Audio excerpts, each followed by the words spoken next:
આપણા સમાજમાં વર્ષોથી જાતીય શિક્ષણ એટલે કે સેક્સ એજ્યુકેશન પ્રત્યે જે સંકોચ, ઓછી સમજણ અને મૌન પ્રવર્તી રહ્યું છે, તેને તોડવાના એક ક્રાંતિકારી ઉદ્દેશ્ય સાથે અમદાવાદ ખાતે એક વિશેષ પુસ્તક વિમોચન અને પેનલ ડિસ્કશનનું આયોજન કરવામાં આવ્યું હતું.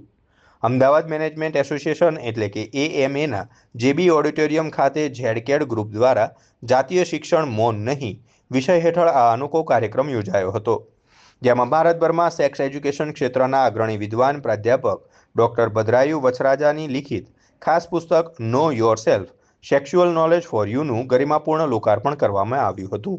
આ પ્રસંગે પ્રસૂતિ અને સ્ત્રી રોગના વરિષ્ઠ નિષ્ણાત ડૉક્ટર મિતાલી વસાવડા, સુરતના જાણીતા સાયકોલોજિસ્ટ રશ્મિ ઝા તથા અમદાવાદના એસોસિએટ પ્રોફેસર ડૉક્ટર માર્ગી હાથી વિશેષ ઉપસ્થિત રહ્યા હતા. રિસર્ચ ઉપર આધારિત આ પુસ્તક છે, એટલે મોસ્ટ સાયન્ટિફિકલી સેક્સની વાત આમાં કરવામાં આવી છે. આ કોઈ ઉડતી બજારનું કે એવું પુસ્તક નથી, ખાનગીમાં પરચેસ કરવું પડે કે છાપામાં સંતાડીને લઈ જવું પડે એવું કોઈ પુસ્તક નથી. ગુજરાતીમાં તમારી જાતને ઓળખો પુસ્તક છે. એ 13 વર્ષથી ઉપરના કોઈ પણ 8 ધોરણથી ઉપર વિદ્યાર્થીઓ, વિદ્યાર્થિનીઓ, માતા પિતા, શિક્ષકો, બુઝુર્ગો સૌ કોઈ એને વાંચી શકે, કારણ કે એમાં સેક્સ અને સેક્સ રિલેટેડ પૂરેપૂરી માહિતી વૈજ્ઞાનિક ઢબે આપી છે. જાતીય શિક્ષણ એવું એને નામ એટલા માટે આપ્યું છે કે આપણે બાળક જન્મ્યું હોય એ બાળક ધીમે ધીમે મોટું થતું જાય અને ઇમોશનલી આગળ વધે, સમાજમાં જાય એટલે સામાજિક પરિબળોને સ્પર્શ કરે, પોતે ગૃહસ્થ બને, પરણે એટલે એની એક મેરિડ લાઈફ શરૂ થાય અને એમના દ્વારા એક બાળક જન્મે. આ આખી પ્રક્રિયા, આખી યાત્રાને સમાવી લે એવું આ પુસ્તક છે. સો અકોર્ડિંગ ટુ મી, જ્યારે તમે પોતાની જાતને સમજો છો, તમારી અંદર ક્યારે કયા ઇમોશન જનરેટ થઈ રહ્યા છે એને પણ તમે સમજો છો, અને તમે જ્યારે જાતને સમજતા થાઓ છો તો તમે એને મેનેજ કરવાનું પણ સમજી શકો છો. ઘણી બધી વાર તમે જ્યારે જુઓ છો ત્યારે તમને જે ઇન્સ્ટન્ટ જન્મે છે અને એને રિએક્શનમાં કન્વર્ટ થઈ જાય છે.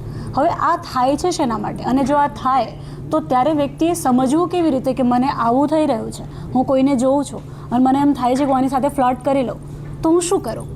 તો આના માટે કોઈ સ્વસ્થ ચર્ચા કે જ્યાં એ વ્યક્તિ, એ બાળક, એક કિશોર કે એક એડલ્ટ એ પૂછી શકે કે આવું થતું હોય તો શું કરવાનું, શું ગમે ત્યાં કરી લેવાનું, કેમ કે બધા કરી જ રહ્યા છે, બધા ફ્લર્ટ કરી રહ્યા છે તો હું કરી લઉં.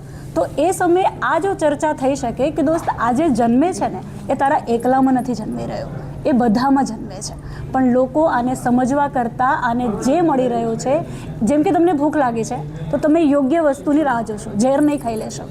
એવી જ રીતે તમારી અંદર કોઈ બદલાવ આવી રહ્યો છે, તમે એને રિએક્ટ નહીં કરી દેશો સોસાયટીમાં, તમે એને પહેલાં સમજશો. જો તમે સમજો છો તો તમે સ્વસ્થ હો છો. જો તમે સ્વસ્થ હો છો દેટ મીન્સ તમે અવેર હો છો.